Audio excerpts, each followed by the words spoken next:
नमस्कार दोस्तों, आज फिर आपका स्वागत है क्राउन इमिग्रेशन के यूट्यूब चैनल पर। तो आज की हमारी डिस्कशन है स्टडी इन कनाडा के बारे में डिस्कशन करेंगे हम। आज जो इम्पोर्टेंट 15 पॉइंट्स हैं जिन कारण बच्चे की स्टूडेंट वीज़ा की रिफ्यूज़ल होती है उसके बारे में हमारी डिस्कशन रहेगी इस वीडियो के अंदर। वो कौन से 15 पॉइंट्स हैं जब भी आपने कनाडा का स्टूडेंट वीज़ा अप्लाई करना है तो उनको आपने अपने ज़रूर ध्यान में रखना है before applying student visa of Canada. तो अभी जिन बच्चों ने जेन इनटेक में कनाडा में जाना चाहते हैं वो इमीडिएटली क्राउन इमिग्रेशन के संपर्क कर सकते हैं। क्राउन इमिग्रेशन आपको बेस्ट से बेस्ट ऑप्शंस प्रोवाइड कर सकती है अगर आपकी डेस्टिनेशन कनाडा है। तो पहले कुछ इंटरनेशनली जो न्यूज़ है उसके बारे में भी हम अपडेट करेंगे। वो अपडेशंस क्या है? सबसे पहले जो बिग रिलीफ है कि जो जितने भी बैक सेंटर हैं कनाडा के वहाँ पर बायोमेट्रिक स्टार्ट हो चुकी है। इट मीन्स ये बायोमेट्रिक स्टार्ट हो चुकी है तो जो जितने भी बच्चों की पीपीआर रिक्वेस्ट आई हुई थी अभी उन वो अपने पासपोर्ट सबमिशन कलेक्शन का भी धंधा बहुत जल्दी स्टार्ट हो जाएगा। ये एक बहुत बिग रिलीफ है हमारे इंटरनेशनल स्टूडेंट्स के लिए।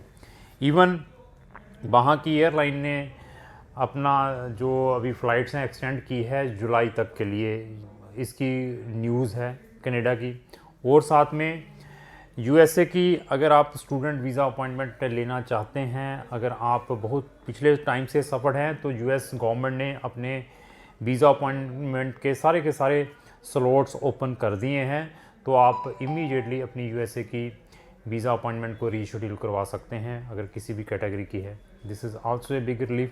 अभी एक नया वेरिएंट आ चुका है डेल्टा वेरिएंट कोविड का, उस कारण अभी फिर मतलब कुछ कंट्रीज़ के अंदर अफ्रेड है। उस कारण आई थिंक यूके अपना जो लॉकडाउन है वो जुलाई तक एक्सटेंड करने की प्लानिंग में है। मे बी उन्होंने आज करना था डिसाइड, शायद कर भी दिया हो, क्योंकि उन्होंने अभी जुलाई तक अपना जो लॉकडाउन अभी खोलना था जून में, लेकिन वो एक्सटेंशन के चक्कर में पड़ गए हैं ये डेल्टा वेरिएंट आने के कारण।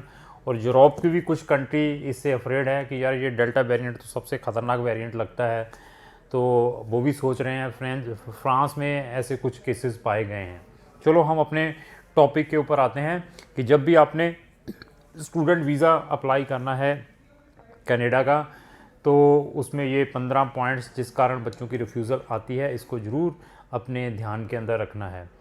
तो मेरे पास जनवरी इनटेक के लिए कम से कम 6 या 7 एसडीएस कॉलेजेस हैं जहां पर एप्लीकेशन फ़ीस वेव ऑफ है। अगर आप उन कॉलेजेस में डिफरेंट प्रोग्राम्स में अप्लाई करना चाहते हैं तो आप अपनी एक एप्लीकेशन फ़ीस भी सेव कर सकते हैं। सबसे मेजर पॉइंट है रिजेक्शन का जो देखने में आया है वो है इनटेक सिलेक्शन। तो कनाडा के अंदर 2 मेजर इनटेक रहते हैं, सितंबर वाला और जनवरी वाला। जो बच्चे इन इनटेक्स में अप्लाई करते हैं वहाँ पर मेजॉरिटी ऑफ बच्चों को वीज़ास मिलते हैं। तो बाकी जो रेडीमेड इनटेक मतलब टेलर मेड इनटेक बने हुए हैं, चलो जी जैसे क्यूबिक में था हर महीने इनटेक था, वहाँ पे हर दूसरे महीने इनटेक था प्राइवेट कॉलेजेस में, तो उसमें भी बच्चे सफल भी हुए हैं। Intake selection it is very important. तो आइलेट्स बैंड अभी एसडीएस के अंदर कनेडियन गवर्नमेंट ने कुछ कंट्रीज़ को रखा हुआ है। उसके अंदर इंडिया है, चाइना है, पाकिस्तान है, श्रीलंका है, वियतनाम है, ये कुछ कंट्रीज़ है। अगर आप इन कंट्रीज़ के स्टूडेंट हैं एसडीएस के थ्रू अपना स्टूडेंट वीज़ा अप्लाई करते हैं डिप्लोमा प्रोग्राम में, पीजी डिप्लोमा प्रोग्राम में, तो उसके अंदर एक कंडीशन है 6 बैंड ईच। अगर डिप्लोमा में अगर आप बैचलर है, पीजी में अप्लाई करने के लिए जा रहे तो 6.5 ओवरऑल चाहिए। तो जिन बच्चों के मतलब आईएलटीएस कम रहते हैं तो वो भी एक रीज़न रहता है रिफ्यूज़ल का। वो भी चीज़ें देखने को मिली हैं हमें प्रीवियसली, क्योंकि मैंने फिर बताया कि we are very expertise about putting the refusal cases in the federal court. जब हम उसकी एडमिनिस्ट्रेटिव रिव्यू डालते हैं, जब डालते हैं तो उसका जब जजमेंट आता है तो जजमेंट के अंदर ये सारी चीज़ें हम रीड आउट करते हैं कि ये प्रॉब्लम थी उस केस के अंदर। तो ये भी चीज़ें देखने की, ये वहीं से हमने ये कंक्लूज़न निकाला हुआ है, क्योंकि रिफ्यूज़ल लेटर के अंदर जहाँ कैप्स नोट निकालते हैं तो उसके अंदर उन्होंने ये चीज़ें स्पेसिफिकली नहीं मेंशन की होती, तो वहाँ से ये चीज़ें देखने को हमें मिली हैं। तो इसका भी आपने ध्यान रखना है। ऐसा नहीं है कि जिसके आईएलटीएस के बैंड कम है तो उसको रिफ्यूज़ल 100% आती है, उनको वीज़ा भी मिलते हैं, लेकिन एक रीज़न है वहाँ पे रिजेक्शन का। तो दूसरा है कोर सब्जेक्ट। कोर सब्जेक्ट के अंदर आपके कम मार्क्स होने के कारण भी एक रिफ्यूज़ल का रीज़न है। कोर सब्जेक्ट के बारे में तो हर एक बच्चे को मालूम है, अगर आप पीसीबी या फिजिक्स केमिस्ट्री बायो या फिजिक्स केमिस्ट्री मैथ या आप कॉमर्स के स्टूडेंट हैं, आपके इकोनॉमिक्स या बिजनेस में या अकाउंटिंग में 50% से नंबर कम है, ये 3 कोर सब्जेक्ट जैसे बताए हैं मैंने। इसी तरीके से फिजिक्स केमिस्ट्री बायो वाले स्टूडेंट जो मेडिकल वाले होते हैं, ये 3 सब्जेक्ट में अगर उनके 50% से मार्क्स कम होते हैं तब भी रीज़न रहता है रिजेक्शन का। This is the third reason. Gap का प्रॉपर जस्टिफिकेशन ना होना। जब भी आप स्टूडेंट वीज़ा अप्लाई करते हैं, मैक्सिमम एसडीएस कॉलेज 3 साल 4 साल का आपका गैप एक्सेप्ट कर लेते हैं, बट जब आपने एम्बेसी में अपनी फ़ाइल डालनी है तो वहाँ पर आपने जस्टिफिकेशन ज़रूर देनी है। उस जस्टिफिकेशन में हम मैक्सिमम क्या करते हैं, कोई कुकरी का डिप्लोमा बना लेते हैं चलते फिरते इंस्टीट्यूशन से, कोई कंप्यूटर का डिप्लोमा बना लेते हैं सब चलते फिरते इंस्टीट्यूशन से। उसका मेजॉरिटी ऑफ रिजेक्शन के चांसेस रहते हैं जब इस टाइप के आप गैप जस्टिफिकेशन देते हैं जो एक अनऑथराइज्ड इंस्टीट्यूशन से लेते हैं।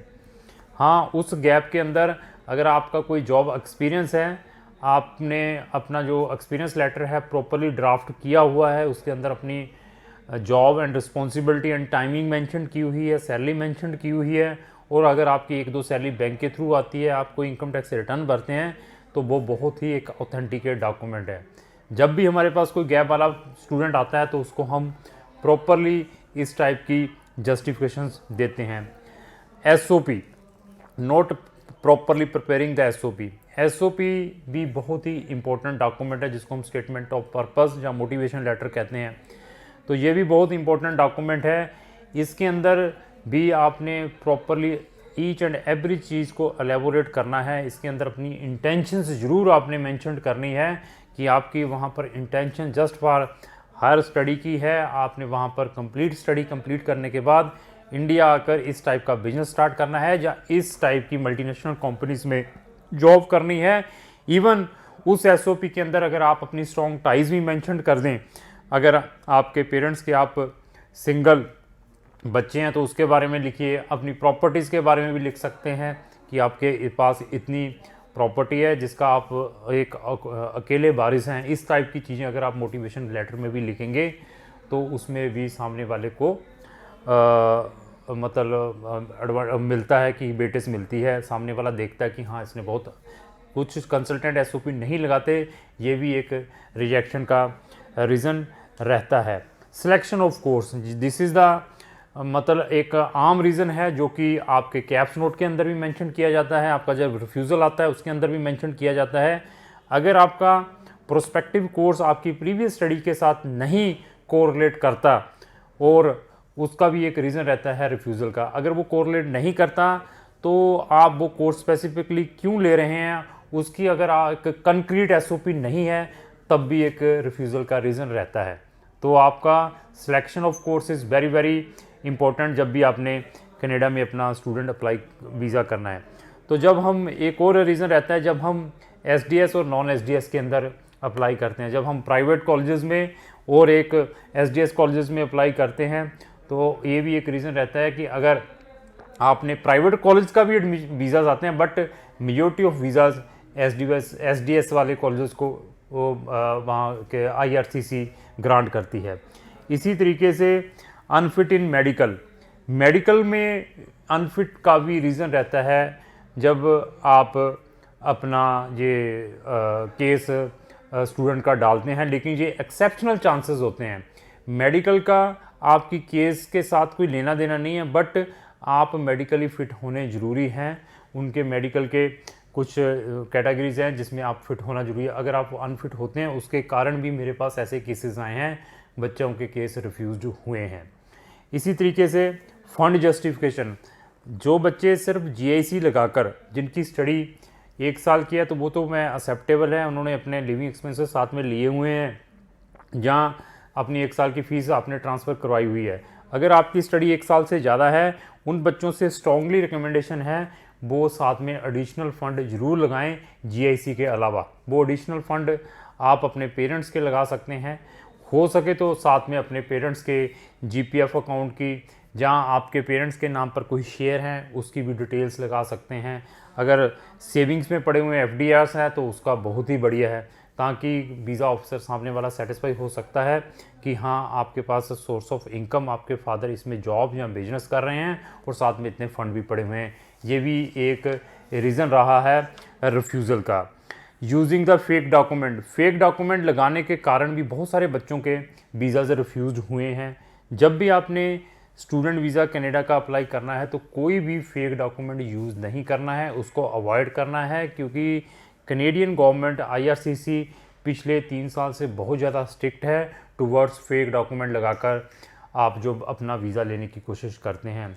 चलो, अगर आपका फेक डॉक्यूमेंट लगाकर यहाँ से वीज़ा निकल भी जाता है, सपोज करो, but at the time of आपकी PR है, जहाँ आप वहाँ पे वर्क परमिट अप्लाई करते हैं, उस टाइम अगर उसकी कोई वेरिफिकेशन होती है, अगर उस टाइम वो चीज़ फेक पाई जाती है तो आपका सारे का सारा कैरियर स्पॉइल हो सकता है। इसलिए फेक डॉक्यूमेंट लगाकर वीज़ा ना लें, उसको अवॉइड करें। तो रॉन्ग डॉक्यूमेंट अपलोडिंग, ये भी एक मेन रीज़न है। जब भी आप अपने उनके पोर्टल के ऊपर अपने डॉक्यूमेंट अपलोड करने हैं, अगर आप कोई रॉन्ग डॉक्यूमेंट वहाँ पर अपलोड कर देते हैं, स्पेशली मेरे पास ऐसे केसेस आए हैं जिसमें बच्चों की एम्बेसी फ़ीस की रिसीट्स किसी और बच्चे की उसके पोर्टल के ऊपर अपलोड कर दी, उस कारण उसका वीज़ा भी रिफ्यूज़ हुआ है, साथ में उनको 5-5 साल का बैन भी हुआ है। उसको भी आपने ध्यान में मद्देनज़र रखना है जब भी आपने अपना स्टूडेंट वीज़ा किसी भी कंसल्टेंट के थ्रू अप्लाई करना है। तो साथ में जो बच्चे कंडीशनल लेटर के साथ अप्लाई करते हैं स्टूडेंट वीज़ा कनाडा का, जहाँ पर उनको एली कोर्स लगा होता है, जहाँ कोई कंडीशन लगी होती है, उन्होंने जब अपना मेन कोर्स अप्लाई करना है तो वहाँ पर भी मेजॉरिटी ऑफ रिफ्यूज़ल के चांसेस रहते हैं। ऐसे भी केसेस हमें देखने को मिले हैं, क्योंकि जब किसी भी बच्चे का वीज़ा रिफ्यूज़ होता है वो कंसल्ट करता है, सर्च करता है कि अच्छा कंसल्टेंट कौन है। तो जब वो अपने केस के बारे में बताता है तो उस केस को देखने के बाद हमारा दिल करता है कि इस टाइप की जो इन्फॉर्मेशन है हम अपने प्रोस्पेक्टिव स्टूडेंट्स तक लेकर आएँ, वो भी इस टाइप की स्टूपिड थिंग ना करें। फेल इन वन सब्जेक्ट, अभी क्या है कि आपने 12th में एक एक्स्ट्रा सब्जेक्ट लिया हुआ है और वो आप उसके अंदर फेल हैं और वो चीज़ आपकी मार्कशीट के अंदर मेंशन्ड है, वैसे आप ओवरऑल फार है, एक्स्ट्रा सब्जेक्ट में फेल हैं। ये भी मुझे देखने को केसेस मिले हैं।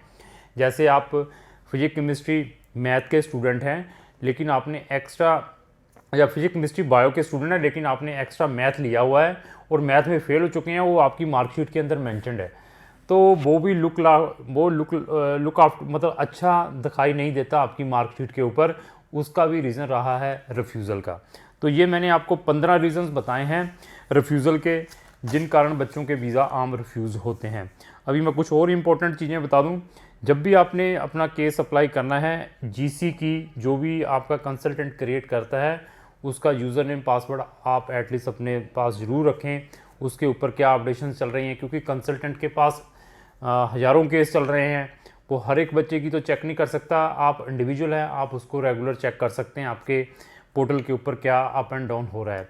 इसी तरीके से हर एक बच्चे से, हर एक पेरेंट्स से और जो फ़ॉरेन में आने वाले टाइम में ट्रैवल करना चाहते हैं उनसे मेरी स्ट्रॉन्ग रिकमेंडेशन है वो इमीडिएटली कोविड की वैक्सीन ले लें, क्योंकि विदाउट वैक्सीन आने वाले टाइम में कोई भी एयरलाइन आपको अलाउ नहीं करेगी ट्रैवलिंग के लिए। ये तो हमारी पूरी की पूरी इन्फॉर्मेशन थी स्टडी इन कनाडा से रिलेटेड, क्या 15 रीजंस रहते हैं। हमारे चैनल के ऊपर इस टाइप की बहुत सारी इन्फॉर्मेटिव वीडियोज़ हैं, अगर उनको भी देखना चाहते हो तो हमारे चैनल को ब्राउज करके देख सकते हैं। कनाडा से रिलेटेड अगर आपकी कोई भी क्वेरी है तो आप इमीडिएटली क्राउन इमिग्रेशन से संपर्क करें। आपको जो मेरी वीडियो अच्छी लगी इसको लाइक एंड शेयर करना ना भूलें। Thank you.